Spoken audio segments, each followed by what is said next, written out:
Hello बच्चों, तो आज की वीडियो में हम लेसन 7 द लॉस्ट कैमल के एक्सरसाइजेस को सॉल्व करने वाले हैं। चलिए चलते हैं एक्सरसाइजेस की ओर। तो हमारे सामने सबसे पहला चीज आता है कंप्रीहेंशन। कंप्रीहेंशन यानी क्वेश्चन आंसर। तो क्वेश्चन आंसर्स की ओर चलते हैं। तो ये हमारा पहला क्वेश्चन हो जाता है क्या, Y were the two merchants surprise eight the old man questions. तो क्या वो दो मर्चेंट्स जो थे वो क्यों सरप्राइज हो गए थे, आश्चर्यचकित हो गए थे ओल्ड मैन के क्वेश्चन से।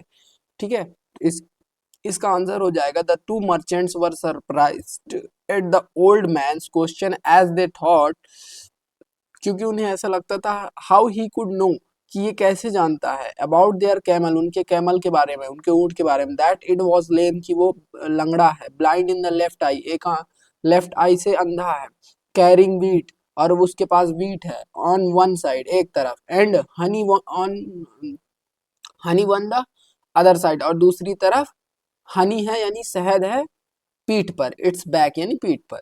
ठीक है, क्वेश्चन 2 देख लेते हैं। Why did the merchants think that the old man had seen the camel? Merchants को ऐसा क्यों लगता था कि ओल्ड मैन ने उनके ऊंट को देखा है।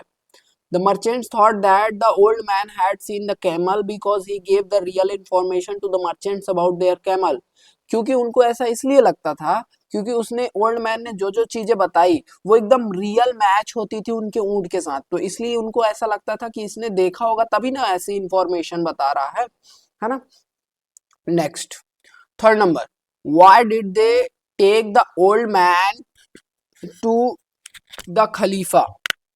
सो इसका आपका आंसर क्या हो जाएगा, they took the old man to the खलीफा because they thought that he had stolen the goods and the killed the animal. So इसका देखो क्या बोल रहा है कि वो जो मर्चेंट्स है उन्होंने ओल्ड मैन को क्यों खलीफा के पास लेके गए।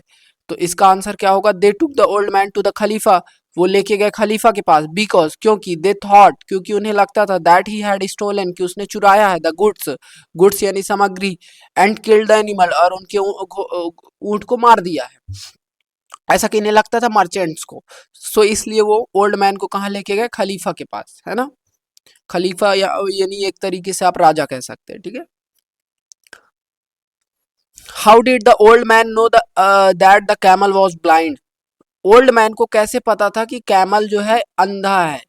ठीक है, तो चलो इसका आंसर क्या हो जाएगा, the old man knew that the camel was blind. Old man को पता था कि वो कैमल जो है एक आंख से अंधा है, बिकॉज इट हैड ईटेन, क्योंकि वो एक तरफ वो खा रहा था, क्या खा रहा था, द लीव्स ऑफ बुशेस, पत्तियां, on only one side of the road, road के एक तरफ की पत्तियां खा रहा था। देखो ये रोड है, इधर पत्तियां हैं इधर पत्तियां, लेकिन वो एक साइड की खा रहा था, इसका मतलब क्या है, इधर उसकी आंख जो है अंधी है, अंधा है सॉरी, है ना, इसलिए। नेक्स्ट चलते हैं।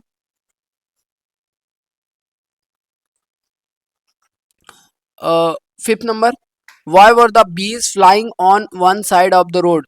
जो मधुमक्खियां थी वो एक रोड के एक तरफ ही क्यों उड़ रही थी।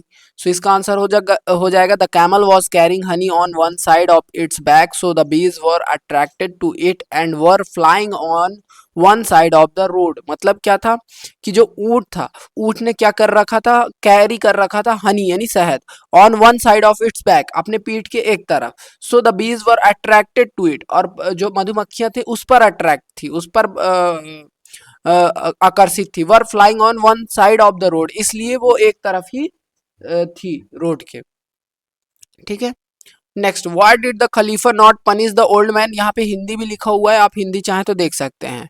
व्हाई डिड द खलीफा not punish the old man, खलीफा ने ओल्ड मैन को क्यों नहीं पनिश किया, दंड दिया। ठीक है, तो आंसर क्या होगा, the khalifa did not punish the old man because he had made wise use of his eyes to look at things. देखो खलीफा ने जब उससे क्वेश्चन किया ओल्ड मैन से, तो ओल्ड मैन ने जो जवाब दिया वो एकदम सही था। ठीक है, अब ओल्ड मैन ने ये बताया कि सर वो मुझे ऐसे पता चला कि ऊँट अंधा है, ऐसे पता चला, ऐसे पता चला। तो इसका मतलब क्या है, उसने अपने दिमाग का आंखों का बुद्धिमत्ता पूर्व यूज किया, तब जाके उसको पता चला कि ये ऊँट का अंधा है कि बहरा है, क्या है कैसा है ना।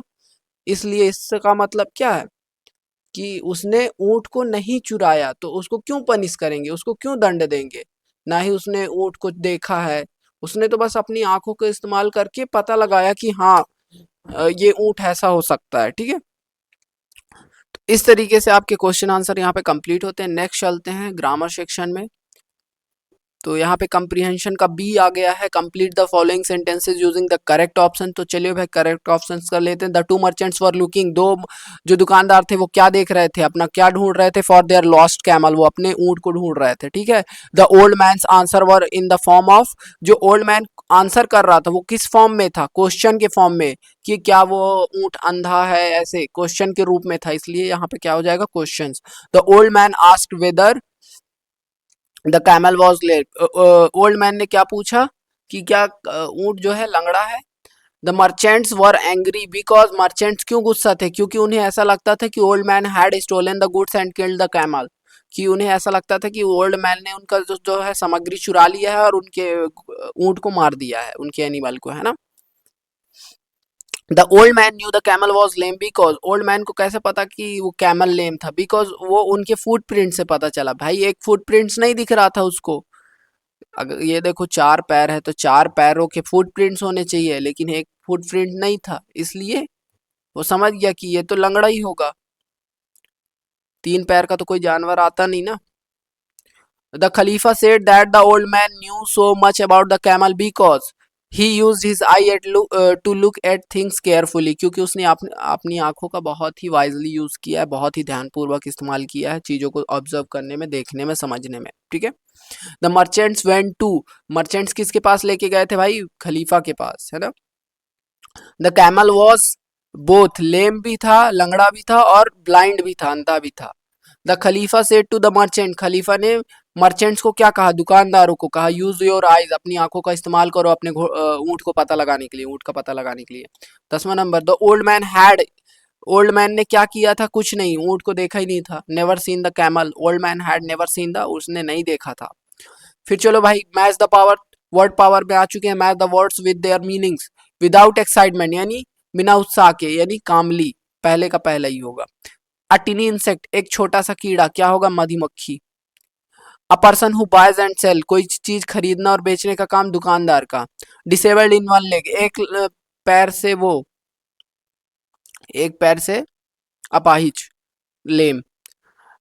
मार्क लेफ्ट बाई, फूडों के निशान, पैर और जूतों के निशान, फुट प्रिंट्स, ठीक है।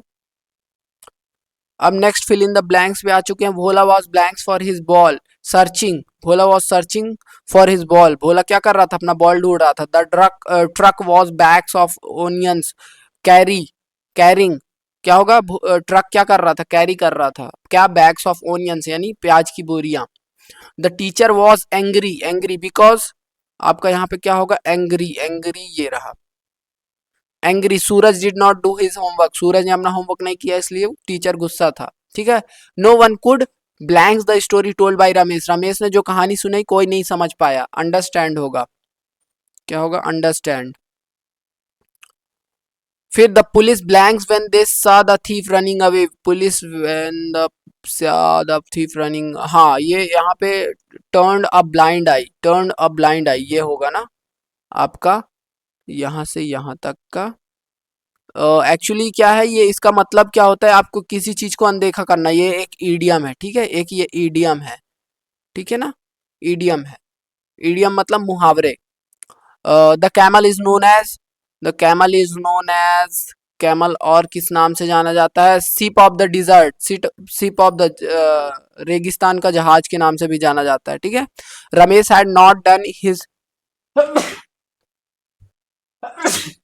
माफ कीजिएगा, Ramesh had not done his homework so he made blanks of falling sick, Ramesh not done his homework, बहाने बना रहा था, एक्सक्यूज, अ लेम एक्सक्यूज, क्योंकि देखो उसने होमवर्क नहीं किया था तो क्या कर रहा था, बहाने बना रहा था कि मैं बीमार हूँ, falling sick, so he made a lame excuse of falling sick, वो वैसे बहाने बना रहा था कि मैं बीमार हूँ इसलिए मैं ना जाऊंगा, है ना, तुम लोग भी वही करते हो, ठीक है। Some products in the market claim to be blanks remedy for illness, some products in the market claim, दावा, सो यहाँ पे क्या होगा, टू वर्क हार्ड नहीं हो सकता, लीफ फुटप्रिंट्स नहीं होगा, foolproof, 1 second. Some products in the market claim to be a, to be foolproof होगा यहाँ पे आपका answer, foolproof. One second, हाँ फुल प्रूफ आपका आंसर होगा। फुल प्रूफ दावा कर रहे थे, फुल प्रूफ दावा कि ये जो सामान है वो बेकार है, बीमार हो जाएंगे इससे, ठीक है। नेक्स्ट, श्यामा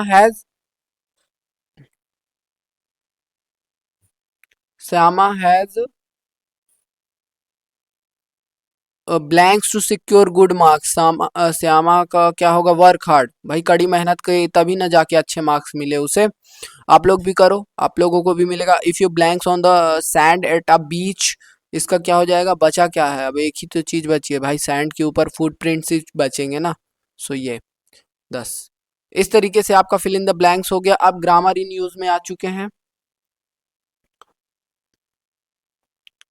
अब यहाँ पे क्या लिखा है, टू बॉयज ब्लैंक्स प्ले, यहाँ पे ब्रैकेट है ना, वर्ब का यूज करना है, वर्ब्स वर्ब्स, ठीक है, वर्ब्स का परफेक्टली यूज करना है। वर्ब के फॉर्म होते हैं verb, V1 V2 V3 V4 V5, ठीक है।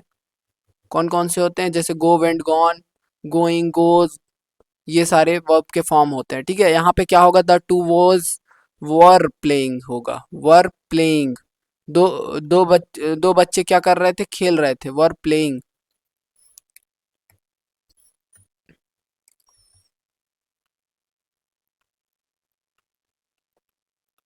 Were playing in the ground with a ball, a few boys watched, क्या कर रहे थे, देख रहे थे, देखते थे। A few boys watched them, उन्होंने देखा था, देखते थे, है ना।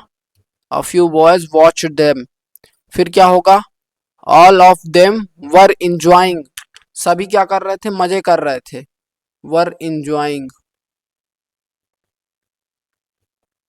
वैसे तो यहाँ पे कोई भी आप टेंस रख सकते हो, है ना, पास्ट का रखो तो पास्ट पास्ट रख देना, प्रेजेंट का रखना तो प्रेजेंट, क्योंकि दोनों में बन सकता है। Suddenly it rained, it started raining, पानी गिरने लगा, सडनली इट स्टार्टेड रेनिंग, ठीक है। Now all of them ran back to there, now all of them क्या हुआ, जैसे ही पानी गिरने लगा वो सारे कहाँ चले गए, अपने रूम चले गए। One of them picked up the ball, one of them picked up the ball, picked up the ball, ठीक है। इस तरीके से आपका यहाँ पे भी हो गया। नेक्स्ट चलते हैं, क्या लिखा है, frame question to get the following answer, start with the WH word given in the front of each sentences. Sentence, Suman has her lunch at office where, देखो क्या बोल रहा है यहाँ पे, वेयर ब्रैकेट में दे दिया है। ये एक आपका क्वेश्चन है, उसको क्वेश्चन के फॉर्म में लिखना है, मतलब क्वेश्चन वाले वर्ड जो होते हैं आपके, वेयर, व्हेन, whom, ठीक है, whose, how, what, which, ये सारे वर्ड से आपके क्वेश्चन बनते हैं, ठीक है। वेयर मतलब कहाँ, व्हेन मतलब कब, whom मतलब कैसे, है ना, सॉरी, whom मतलब विथ whom होगा, किसके साथ, है ना। whose मतलब किसका, हाउ मतलब कैसे, व्हाट मीन्स क्या, विच मीन्स कौन सा, ठीक है। तो she has her lunch at 10 o'clock, तो यहाँ पे क्या होगा, when does, when does she her lunch, बस when does she have her lunch, इसका आंसर क्या होगा, व्हेन। यहाँ पे मैं लिख के रखा हूँ, रुको, यहाँ पे स्पेसिंग की, चाहो तो मैं यहीं पे लिख देता हूँ, यहाँ पे एक्सप्लेन करने में आसानी होगी, है भी कि नहीं पता नहीं, चलो नहीं भी होगा तो मैं तो बता ही दूंगा, कोई दिक्कत की बात है ही नहीं। नहीं नहीं है यहाँ पे, चलो मैं बता दे रहा हूँ, कोई बात नहीं, यहाँ पे मैं बता रहा हूँ, ठीक है। देखो, पहले का आपका आंसर क्या हो जाएगा, क्वेश्चन के रूप में चेंज करना है, तो सबसे पहले व्हेन, क्योंकि यहाँ पे दिया है व्हेन से, टाइम है तो व्हेन ही आएगा, टाइम डेट में व्हेन आता है, व्हेन। व्हेन डज आएगा, व्हेन डज सी, हैव हो जाएगा हैज का, हर लंच, उसने अपना लंच कब किया, सिंपल, ठीक है। When does she have her lunch, उसने अपना लंच कब किया या खाया, ठीक है।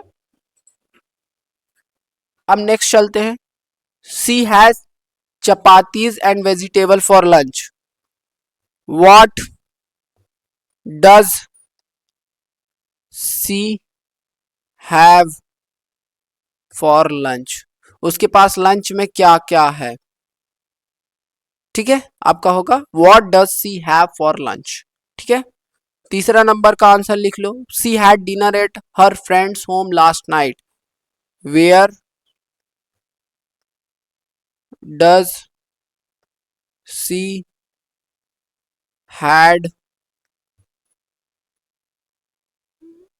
सी हैड डिनर वेयर, ठीक है, ये होगा where does she had dinner last night, at last night, at last night, last night, उसने कल रात किसके यहाँ खाना खाया, क्वेश्चन मार्क जरूर लगा लेना, ठीक है ना।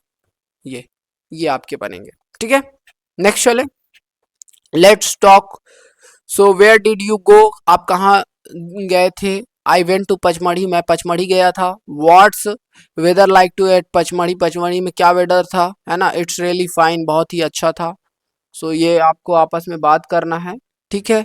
इसके बाद हम चलते हैं लेट्स राइट पे, तो ये आपको करने की ज़रूरत नहीं है ना, लेट्स डू, तो ये यहाँ पे मैं दे दिया हूँ, बाकी ये सब आपके एग्ज़ाम में नहीं आने वाले हैं, अगर आपको करना हो तो यहाँ पे मैं लिख देता हूँ, लिख दिया हूँ, है ना, ये है देखो, ये सारा मैंने लिख दिया है। दिए गए जानवरों, लेट्स डू इट में पक्षियों के नाम लिखिए, एलिफेंट, जेब्रा, पेंगुइन, जिराफ, जानवरों और पक्षियों के नाम लिखने हैं, ठीक है। एलिफेंट के बारे में आपको 5 लाइनें लिखनी है, जेब्रा के बारे में 5 लाइनें लिखनी है, पेंगुइन के बारे में 5 लाइनें लिखनी है, जिराफ के बारे में 5 लाइनें लिखनी है, ठीक है। इस तरीके से आपका ये कंप्लीट होता है। नेक्स्ट,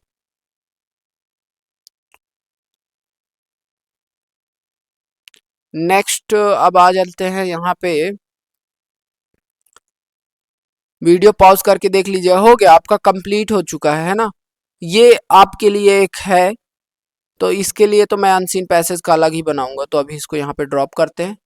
अब मिलते हैं नेक्स्ट, आपके नेक्स्ट वीडियो में, ठीक है, जिसमें आपका नया लेशन होगा। अगर आपको लेशन एक्सप्लेनेशन चाहिए तो वो आप कमेंट में करके बता दीजिएगा, तो मैं वो भी करना स्टार्ट करूंगा, क्योंकि मैं इस बारे में सोच ही रहा था, ठीक है। धन्यवाद, अब मिलते हैं नेक्स्ट वीडियो में।